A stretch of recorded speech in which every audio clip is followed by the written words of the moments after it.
माथेरानला हा आम्ही बघितला पहिला पॉइंट, हा दुसरा पॉइंट, तिसरा, चौथा, पाचवा, सहावा, अरे सगळे साधारण सेमच दिसतायत, मग का जायचं इथे? तरी सुद्धा मी सांगेन की माथेरानची ट्रिप फुल पैसा वसूल आहे आणि इथे जायलाच पाहिजे. का? कारण इथे आहे 100 वर्षांपेक्षा जुनी माउंटन टॉय ट्रेन, जी भारतातल्या फक्त 5 टॉय ट्रेनपैकी एक आहे. या ट्रेनमध्ये एकदम प्रायव्हेट फॅमिली कंपार्टमेंट मधून तुम्ही प्रवास करू शकता, फुल हॅरी पॉटर वाइब्स. इथे आम्ही राहिलो एकदम हेरिटेज स्टे मध्ये, ज्याच्या वाइब्स म्हणजे एकदम रॉयल. फक्त खायला इथे यावं असं जेवण. हॉटेलच्या खाली इथे टॅक्सी नाही तर थेट घोडे येतात. घोड्यांवरून जंगलामध्ये आम्ही तासनतास फिरलो.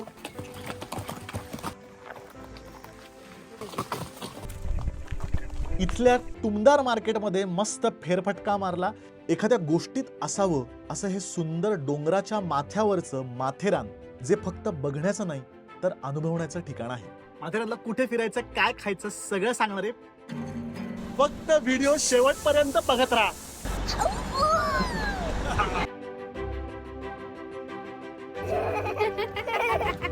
हो. तर पुणे मुंबई एक्सप्रेसवे वरून आम्ही निघालो. तिथून खोपोली मार्गे आम्ही पोचलो माथेरानच्या पायथ्यापाशी.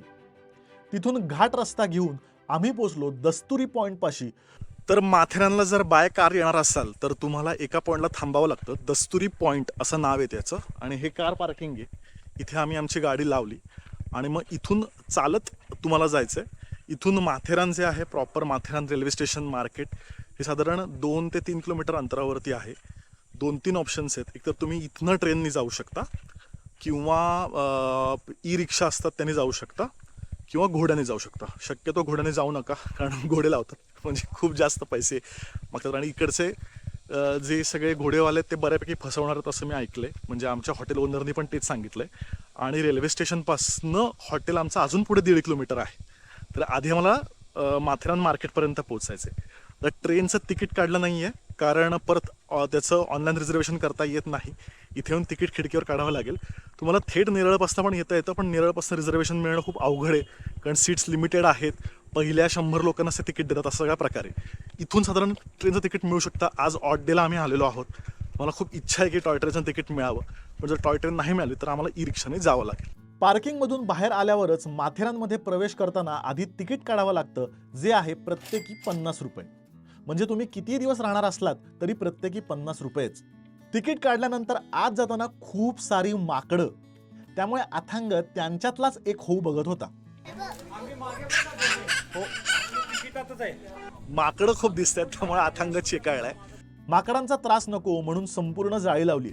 आणि इथून साधारण 5 मिनिटं अंतरावरती स्टेशन आहे, रेल्वे स्टेशन. आपण तिथे जाऊन बघूयात की तिकीट रेल्वेचं मिळतंय का. तिकीट खिडकीच्या पुढेच ई रिक्षा लावलेल्या असतात, ज्याचे माथेरान मार्केटपर्यंत प्रत्येकी 100 ते 150 रुपये घेतात. जर भरपूर सामान असेल तर तुम्हाला कुलीही मिळू शकतो, जे साधारण 100 ते 200 रुपये घेतात, 2 ते 3 बॅगांचे प्रत्येकी. 5 मिनिटात चालत चालत रेल्वे स्टेशनला पोचलो. बाहेरच मस्त रानमेवा मिळत होता. तिथे पेरू घेतला. जे खायला घ्याल ते इथे लगेच आत पिशवीत टाकायचं, नाहीतर माकडं थेट हल्ला करतात. मग आम्ही रेल्वे स्टेशनवर पोचलो. रेल्वे स्टेशन सुरू झाल्या झाल्याच संपत होतं. गणपतीचा स्टेशनचा देखावा असावा असं वाटत होतं. कमाल रेल्वे स्टेशन आहे. अतिशय छोटंसं आणि गोष्टीतलं असावं तसं. अमन लॉज असं स्टेशनचं नाव आहे. आणि इथून माथेरान स्टेशनपर्यंतचा प्रवास आहे साधारण 20 ते 25 मिनिटांचा. आम्हाला तिकीट मिळालेलं आहे आणि इथून ट्रेनने तुम्ही 20 मिनिटाचा तुम्हाला मस्त आनंद मिळेल, कारण 3 तास लागतात खालून नेरळवरनं. ट्रेन आलेली आहे, जबरदस्त, इतकी चिकनी ट्रेन आहे ना. एकतर मला रेल्वे हा प्रकार प्रचंड आवडतो, आणि त्यामध्ये जर इतकी सुंदर असेल तर अजून काय पाहिजे. माथेरानच्या ट्रेनमध्ये 3 वेगवेगळे वर्ग आहेत. एक सेकंड क्लास, ज्यामध्ये सीटची रचना साध्या पद्धतीची असते, त्याचं तिकीट प्रत्येकी 40 ते 50 रुपये. त्याच्या पुढे आहे फर्स्ट क्लास, ज्यामध्ये जास्त आरामदायी सोफ्यासारखी सीटची रचना आहे, ज्याचं तिकीट अमन लॉजपासून 100 रुपये आणि नेरळपासून 500 रुपये प्रत्येकी. आणि त्यापुढे आहे प्रायव्हेट फॅमिली कंपार्टमेंट, ज्यामध्ये 5 सीट्स असतात. त्याचे एकत्रित अमन लॉजपासून 600 ते 700 रुपये आणि नेरळपासून साधारण 3 ते 4 हजार रुपये होतात. हे प्रायव्हेट कंपार्टमेंट खूपच सुंदर. मला एकदम हॅरी पॉटर मधल्या ट्रेनचीच आठवण झाली. पण खरं सांगू का, कुठलाही क्लास घ्या, व्ह्यू तर सगळ्यांना सारखाच दिसणार आहे. ट्रेनमध्येच आमच्या ट्रिपचे पैसे वसूल झाले असं वाटत होतं. यस, ट्रेन निघालेली आहे फायनली. डॉट 12:05 वाजता अमन लॉज स्टेशनवरनं ही ट्रेन निघते. जर तुम्हाला सकाळी लवकर पकडायचं असेल तर काहीतरी 9ची एक ट्रेन असते आणि तुम्हाला 12ची ट्रेन पकडायची असेल तर तुम्हाला दस्तुरी पॉईंट पाशी 11:30ला पोचावं लागेल आणि मग 12ची ही ट्रेन पकडून तुम्ही माथेरानला 12:30 वाजेपर्यंत पोहोचू शकता.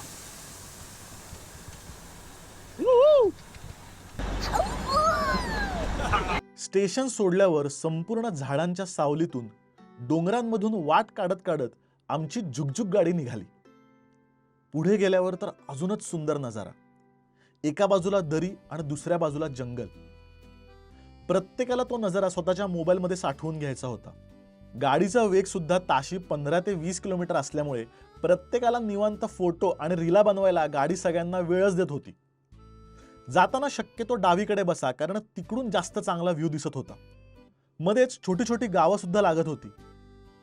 काही प्रवास असतात ना की जे संपूच नाही असं वाटतं, त्यातला हा प्रवास होता. पण काय, असे प्रवासच लवकर संपतात. आत्ताच बसलोय असं म्हणेपर्यंत माथेरान स्टेशन आलं सुद्धा.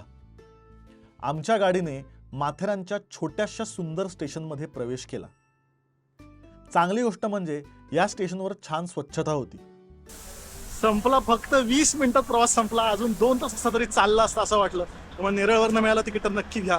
त्याचा प्रवास संपतो कळत सुद्धा नाही. तर माथेरान स्टेशनवरनं तुम्ही बाहेर आल्यावरती तुमचं हॉटेल किती लांब आहे त्याच्यावर गोष्टी अवलंबून आहेत. जर चालत असेल तर ठीक आहे, पण आमचं हॉटेल साधारण 1.5 किलोमीटर अंतरावरती आहे. तर जर स्टेशनपासून हॉटेल लांब असेल तर एक तर चालत जाऊ शकता, पण सामान असेल तर 2 ऑप्शन आहेत. एक तर अशी रिक्षा, लहान मुलं असेल किंवा सिनियर सिटीजन असतील तर ही रिक्षा बरी पडते. साधारण 500 ते 600 रुपये घेतात ड्रॉपचे. नाहीतर मग घोडा आहे. कुठलेही ऑप्शन तुम्ही घेऊ शकता. जनरली तर मी चालत जाईन आणि हे दोघं या सायकल रिक्षातनंच जातील. या एका हँड रिक्षाचे 1 ते 1.5 किलोमीटरसाठी 500 रुपये प्रत्येकी, आणि त्यात एकच जण बसू शकतो. त्यामुळे बरेच जण सामान त्यावरून पाठवून चालत जातात.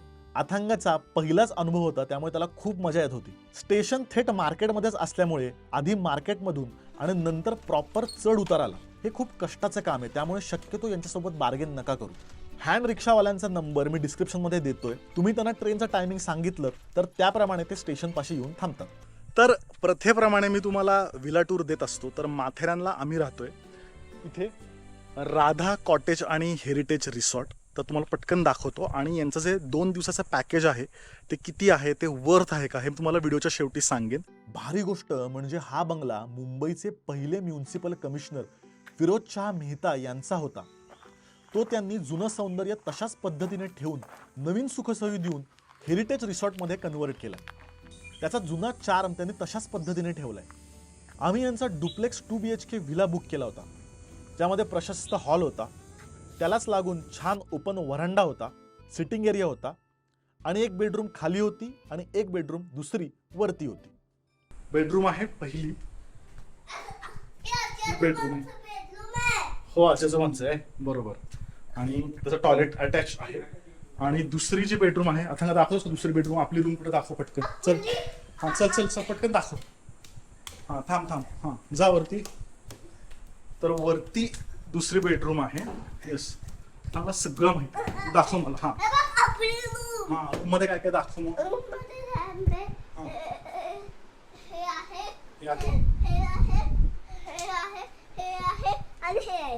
ओके, हे आहे म्हणजे बेड आहे, नंतर लॅम्प आहे, स्टडी टेबल आहे, AC आहे, अटॅच टॉयलेट आहे. आणि सगळ्याचं बांधकाम असं खूप जुन्या पद्धतीचं आहे, हेरिटेज पद्धतीचंच आहे.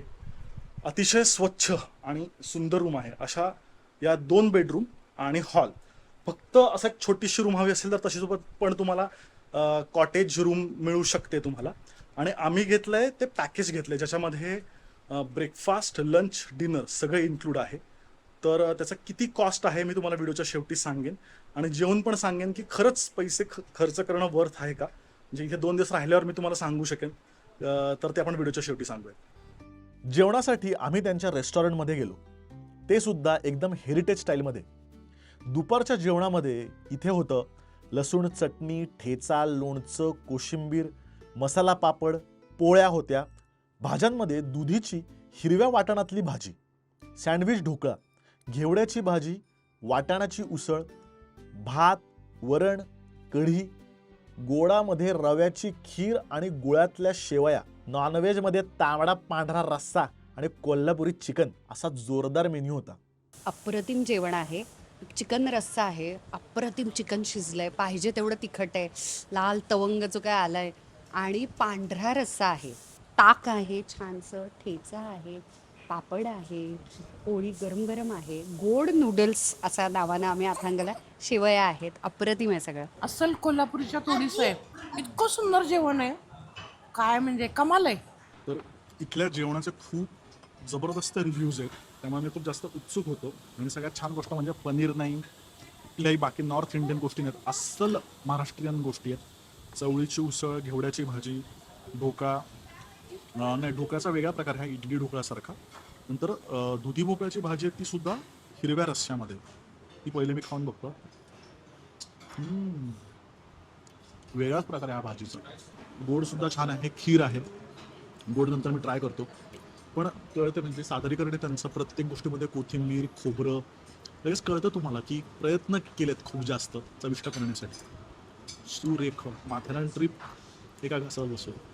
तर दणदणीत जेवल्यानंतर आणि दणदणीत झोप काढल्यानंतर आता खरं माथेरान फिरायचं आहे आणि ते घोड्यावरतीच फिरायचं होतं ऑफकोर्स, कारण या व्यक्तीसाठी आम्ही आलेलो आहे आणि त्याची एक्साइटमेंट जबरदस्त आहे. आणि हॉर्सचा नंबर जो आहे घोडेवाल्याचा तो आम्हाला हॉटेलकडनंच मिळाला आणि आम्ही फोनवरती त्यांच्याशी बोललो. आता खूप सारे पॉईंट्स आहेत इथे, ते म्हणतात 7 पॉईंट्स 5 पॉईंट असं. तर आज आम्ही 7 पॉईंट्स बघणार आहोत, त्यातले 2-3च फक्त खाली उतरून, बाकी जनरली घोड्यावरनंच आम्ही बघणार आहोत. या सगळ्याला 2 तास लागतील आणि सनसेट सुद्धा बघणार आहोत. तर रेट्स ते काहीही सांगतात, म्हणजे डायरेक्ट पर घोडा 1500 1800 असे सांगतात. तर बार्गेन करावं लागतं इथे. तर आता 2 तास घोड्यावरनं फिरणार, मध्ये मध्ये उतरणार, टोटल 7 पॉईंट्स बघणार. याचे आम्ही 4 घोडे घेणार आहोत. 4 म्हणजे आम्ही टोटल 5 लोक आहोत अथांग पकडून. अथांग आणि उर्मिला एका घोड्यावर जातील. तर या सगळ्याचे तो आम्हाला सांगत होता 1250 पर घोडा. ते खाली आणत आणत आम्ही त्याला 700मध्ये पटावलं आहे. तर 700चे 4 घोडे आणि 200 एक्स्ट्रा पावतीचे, म्हणजे 3000 रुपयामध्ये 2 तास फिरवेल. आता बघूयात, मी तुम्हाला सांगतो की खरंच ते फिरणं वर्थ आहे का. बाकीचे घोडे येत आहेत. हा गुड बॉय आमचा आलेला आहे, या घोड्याचं नाव गुड बॉय आहे. तुला कुठल्या घोड्यावर बसायचंय? तुम्ही सांगा कोण. या ना, हा या. बरं, अच्छा. सगळ्यात चांगली गोष्ट म्हणजे घोड्यावर बसण्यासाठी माथेरानमध्ये ठिकठिकाणी चौथरे तयार केलेत. त्यामुळे अगदी सिनियर सिटीजन्स असले तरी ते घोड्यावर आरामात बसू शकतात. शेवटी फायनली आमच्या 4 घोड्यांची स्वारी माथेरानच्या पहिल्या पॉइंटच्या दिशेने कूच झाली. तर इथे आहे king George point, king Edward point आणि इको पॉइंट, असे 3 पॉइंट आहेत. तर तिन्ही पॉइंट्स बघूयात आपण की ते बघण्यात पॉइंट आहेत का. किंग जॉर्ज पॉइंट लेफ्टला आहे, इको पॉइंट उजवीकडे. तर साधारण पॉइंट म्हणजे वेगवेगळ्या पद्धतीचे व्ह्यू असतात. त्यांनी मला सांगितलं तिन्ही पॉइंटला सेम व्ह्यूच आहे. पण बघूयात आपण की एक्झॅक्टली. पण मला छान वाटतं हे सगळं. त्याचं कारण असं की छोटे छोटे ट्रेल आहेत, झाडांच्या मधून, निसर्गाच्या मधून, पानं, घोडे, सगळं खूप असं कंट्रोल्ड जंगल असं म्हणत आपण, ऑर्गनाइज्ड असं. ते छान आहे. हो म्हणजे आत्ता दुपारनंतर म्हणजे 4 वाजल्यानंतर एक छान अशी गार हवा आहे. एप्रिल महिना असून सुद्धा खूपच प्लेझंट. आणि हे जे छोटं एक्सायटेड आहे त्यामुळे आम्ही पण खूप जास्त एक्सायटेड. पहिला होता किंग एडवर्ड पॉइंट. संध्याकाळचे 5:30 वाजले होते. सूर्य अस्ताला जाण्याच्या तयारीत होता, त्यामुळे पिवळ्या प्रकाशामुळे सगळ्या डोंगरांच्या फक्त धुसर रेषा दिसत होत्या. या डोंगराला वांग्यासारखी शेंडी आली. याला शेंडी आली असं तो म्हणतोय डोंगराला. किंग एडवर्डच्या बाजूने चालत जायला रस्ता आहे. तिथून चालत गेल्यावर अगदी 200 मीटरवर आहे पुढचा पॉइंट, तो म्हणजे इको पॉइंट.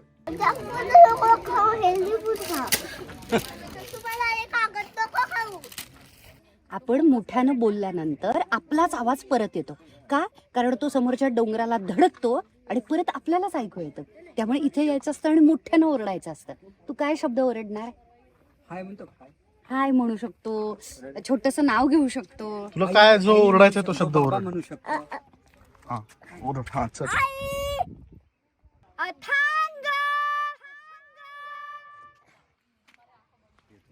अरे अथांग तर इथेच आहे. तर आपण आता इको पॉइंटला आहोत. तर आपण बघा कुठे कुठे फिरत असतो आणि व्हिडिओ बनवत असतो. तुम्हाला फक्त एकच काम करायचंय, प्लीज सबस्क्राईब.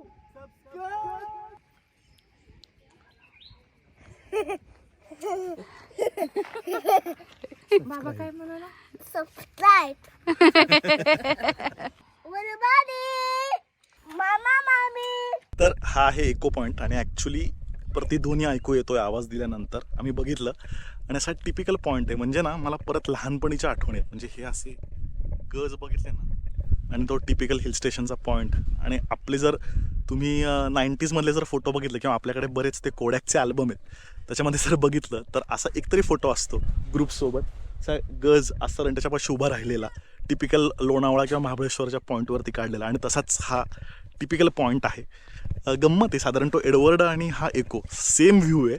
पण इथे एको खरंच येतोय आणि त्याच्या पलीकडे किंग जॉर्ज आहे. तो आम्ही करत नाही आहोत कारण सेम लुक आहे. आता हे दोन झाल्यानंतर आपण परत आपल्या घोड्यापाशी चाललोय. पुढचा पॉईंट बघण्यासाठी आम्ही परत एकदा पार्क केलेल्या आमच्या घोड्यांवर स्वार झालो. तेच तर आता सनसेट पॉईंट पाशी आम्ही आलेलो आहोत. तर आय थिंक शार्लेट लेकच आहे ना हो आता इथे. हां, शार्लेट लेक म्हणून आहे तळ. तिथून सनसेट छान दिसतो. बहुतेक सनसेट झालाय, आम्ही लेट आलोय. आणि पुढे मंदिर पण आहे. आय थिंक आपण घोड्यावर येईपर्यंत सनसेट झाला वाटतं. येस, पण काय काही कशानेही फरक पडत नाहीये. घोडा हाच एक पॉइंट. हो, ॲक्च्युली हॉर्स रायडिंग खूपच मजा येते त्यामुळे. आणि तो पूर्णपणे जंगलात न असल्यामुळे वा वा वा सनसेट हा झाला सनसेट. इको पॉइंटला नुसत्या हाका मारण्यात आम्ही जो टाइमपास केला होता त्यामुळे सनसेट जस्ट मिस झाला. आमचा पुढचा पॉइंट होता शार्लेट लेक. पावसाळ्यामध्ये हे तळ जोरदार भरतं आणि इथे खूप सारे धबधबे सुद्धा असतात. त्याची पातळी आत्ता कमी जरी असली तरी ते तळ छान दिसत होतं. तळ्याच्या समोरच बसण्यासाठी छान बाग सुद्धा होते. आणि तळ्याच्या अगदी विरुद्ध बाजूलाच आहे सनसेट पॉइंट. तिथपर्यंत आम्ही चालत नाही गेलो कारण सनसेट झाला होता. असे 2 तासामध्ये आम्ही 4 पॉइंट कव्हर केले. भाई रात्रीच्या जेवणात काय विचारू नका. इथे टोमॅटोचं सूप, सॅलड, मूग भजी, बाकी भाज्या होत्याच, पण गोडात डायरेक्ट शिरा आणि शाही तुकडा. नॉनव्हेजमध्ये तर चिकन बिर्याणी. प्रत्येक जेवणाचा मेनू पूर्णपणे वेगळा. एकदा तर पुरणपोळी होती, तर नॉनव्हेजमध्ये एकदा फिश फ्राय आणि फिश करी सुद्धा. त्यामुळे तुम्ही नॉनव्हेज असा किंवा प्युअर व्हेजिटेरियन असा 2 दिवसात भरपूर वजन वाढवून जाल असं इथलं जेवण. इथलं जेवण मला कायम लक्षात राहील आणि हे मी नक्कीच 100% रेकमेंड करीन. बरं, आम्ही इथे पैसे देऊन राहिलो होतो, अजिबात पेड रिव्ह्यू नाही.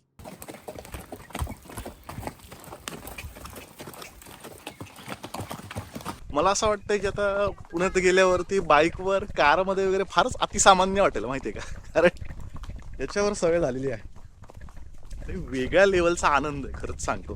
आता तर मी स्वतःच चालवतो, म्हणजे आमचे घोडेस्वार मागे आहेत, पण हा ट्रेंड आहे. पूर्णपणे झाडांमधनं आम्ही चालतोय. आज जास्त लांबचे पॉइंट्स कव्हर करणार आहोत. मला असं वाटतंय माथेरानला कोणी कामात घाई करायला लागला की थांब की तुम्ही काय घोड्यावर आलात का, असं कोणीच कोणाला म्हणत नसावं. असो, तर आजच्या दिवसाची सुरुवात सनराईज पॉइंट पासून करायची आम्ही ठरवलं. त्यासाठी सकाळी 6:15 वाजता आम्ही पोचलो. सनराईज नंतर अजून 3 पॉइंट कव्हर करणार होतो. सूर्यनारायणाचं छान दर्शन झालं. अप्रतिम वातावरण होतं. खरं तर इथून कुठेच जाऊ नये, इथेच बसून राहावं असं वाटत होतं. पण कसे घोडे घेतलेत भाड्यानं तर वसूल करायलाच पाहिजे, म्हणून सनराईज नंतरच्या पुढच्या पॉइंटला आम्ही निघालो. सांगू का, पॉइंटपेक्षाही ना हा जो प्रवास आहे ना घोड्यावरचा खूप भारी वाटतं.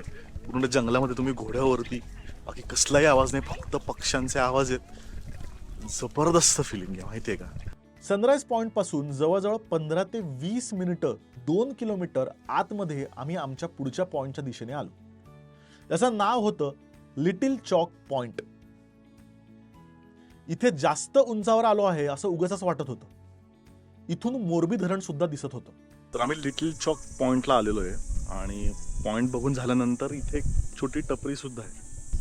सांगा, नाव काय पुढे? जावेद. प्रत्येकाची नावं माहिती आहेत. थोडा मसाला टाकतो. हा चालेल. चालेल ना? प्लेन नको ना? म्हणजे मसाला चालेल ना? चाट आहे, दुसरं काय नाही. थोडंसं चवीपुरती आणि ढेकर पण येतील थोड्या वेळाने.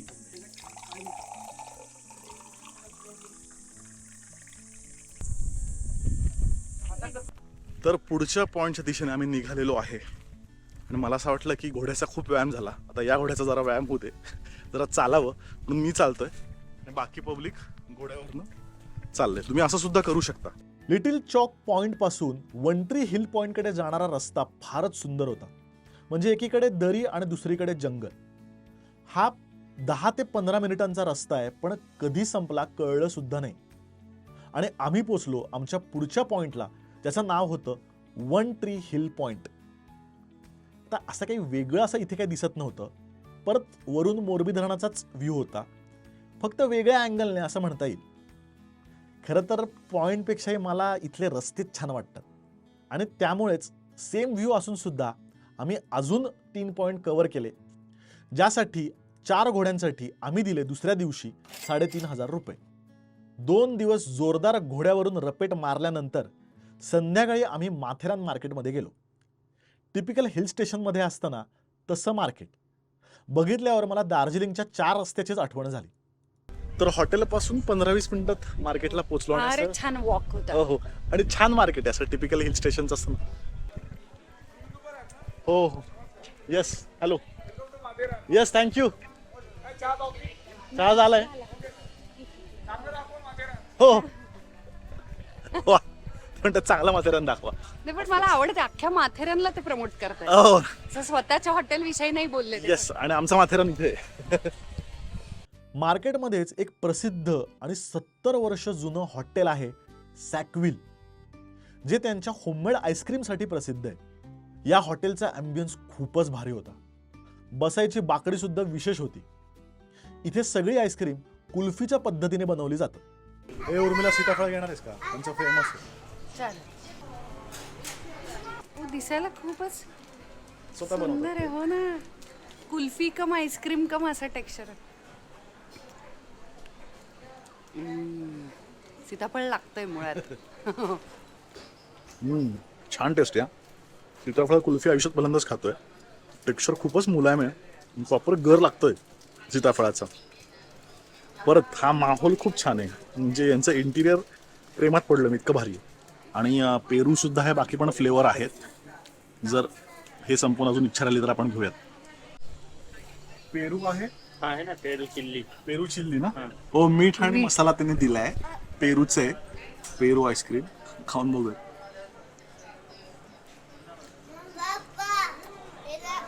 डीप फ्रीज केलेला पेरू खाल्ल्यावर का वाटतं, म्हणजे एवढी त्याची पेरूची चव आहे. पण आता सीताफळ कसं दूध आहे त्याच्यामध्ये, त्यामुळे त्या कुल्फीमध्ये गंमत येते. हे म्हणजे आपण आईस कॅन्डी खायचो ना शाळेत असताना, तशी चव आहे, पण छान आहे आणि ते मिठाबरोबर खूप भारी लागते. सॅकविल अगदी मध्यवर्ती मार्केटमध्ये, त्यामुळे संध्याकाळी किंवा सकाळच्या वेळी चिल मारायला सुद्धा हे ठिकाण बेस्ट आहे. जनरली रेस्टॉरंटच्या इथे तुम्हाला कॅब येते पिक करायला, मग सामान घेऊन स्टेशन किंवा एअरपोर्टवरती, पण इथे गोष्ट वेगळी, इथे डायरेक्ट घोडे येतात पिक करायला. आता महत्त्वाची गोष्ट म्हणजे आम्ही जे राहिलो त्याचे पैसे किती. परत सांगतो, अजिबात पेड व्हिडिओ नाही आहे. जेव्हा पेड असतं तेव्हा मी स्पष्टपणे सांगतो. व्हिडिओच्या सुरुवातीला पेड कोलॅब टॅग येतो आणि परत माझी टीम सोबत नाही आहे, माझा DOP सोबत नाही आहे, कुटुंबासोबत मी आलो आहे, मी स्वतःच गोप्रोवरती शूट करतो आहे, त्यामुळे अजिबात पेड नाही. मी स्वतः पैसे देऊन राहिलो, त्यामुळे अगदी प्रामाणिक रिव्ह्यू माझा मी तुम्हाला सांगतो वर्थ आहे का नाही. तर आम्ही राहिलो होतो, तो डुप्लेक्स बंगला होता, जसे 2 BHK तो बंगलो होता. आम्ही 4 जण राहिलो. पर हेड एका दिवसाचे 5,000 रुपये पर हेड, ज्यामध्ये फूड इन्क्लूड. 4घांचे 20,000 रुपये. संपूर्ण बंगल्याचे 2 BHK बंगलो विथ हॉल आणि वरंडा. आणि त्यामध्ये फूड म्हणजे ब्रेकफास्ट, लंच, डिनर संध्याकाळचा चहा बिस्किट हे सगळं त्याच्यामध्ये इन्क्लूड होतं. आता तुम्ही म्हणाल की कॉस्टली आहे, तर ऑफकोर्स कॉस्टली आहे, पण जो अनुभव आहे तो थेट 5 स्टार रिसॉर्ट लेवलचा आहे. त्यामुळे महाग जरी असलं तरी वर्थ आहे. म्हणजे कुठेही मला असं वाटलं नाही की अरे हे खूप एक्स्ट्रा चार्ज करतात. कारण फूड इथलं जे आहे, म्हणजे परत सांगतो की कायम लक्षात राहील असं हे फूड आहे. जर तुमचं बजेट नसेल, कमी बजेट असेल तुमचं, तर मग मी सजेस्ट करीन की शक्यतो स्टेशनच्या जवळ राहा मार्केटमध्ये. त्याचं कारण असं आहे की तिथे स्वस्त ऑप्शन आहे. अगदी 1,500 रुपयापासून तुम्हाला रूम मिळेल. छान गोष्ट म्हणजे दम लागतो कारण चढ आहे. छान गोष्ट म्हणजे तिथून सगळ्या गोष्टी चालत आहेत. म्हणजे इथे कसं होतं, तुम्हाला इथनं मार्केटला यायचं आहे, कुठे जायचं आहे, जर तुम्हाला घोडा घ्यावा लागतो किंवा चालत जावं लागतं. जर मार्केटमध्ये राहिलात तर तुमचं चालणं वाचेल. स्टेशनच्या जवळ असल्यामुळे तो ट्रान्सपोर्ट तुमचा वाचेल. खाण्याचे तुम्हाला खूप सारे ऑप्शन्स तिथे, अगदी अंडा भुर्जीपासून सगळ्या गोष्टी तिथे जवळपास आहेत. तर तसं तुम्हाला प्लॅन करता येईल. पण जर खूप निवांत आणि असं लॅविश जर तुम्हाला एन्जॉय करायचं असेल तर राधा हेरिटेज कॉटेज मी नक्कीच 100% रेकमेंड करीन. असेच आपण इंटरेस्टिंग फिरण्याचे. आणि अजून एक महत्त्वाची गोष्ट सांगायची राहिली. 3 महत्त्वाच्या टिप्स मला तुम्हाला सांगायच्या आहेत. त्या लक्षात ठेवा तुम्ही जर माथेरानला येणार असाल तर. पहिली गोष्ट म्हणजे कधीच विकेंडला येऊ नका, सीझनमध्ये येऊ नका. पण आता निवांत फक्त आम्हीच आहोत. मागे घोड्यावरती अथांग आणि बाकी लोक आहेत. म्हणजे अथांगाच्या मनात आलं तर तो पुण्यापर्यंत पण घोड्याने जाईल. विकेंडला येऊ नका, पहिली गोष्ट. दुसरी गोष्ट, घोडा कधी दस्तुरी पॉईंटवरनं घेऊ नका. घोडे जे आहेत ते जे तुम्ही ज्या हॉटेलमध्ये राहताय त्यांच्या ओळखीने, त्यांच्या रेफरन्सने घ्या. फसवत नाहीत, भरोशाचे असतात.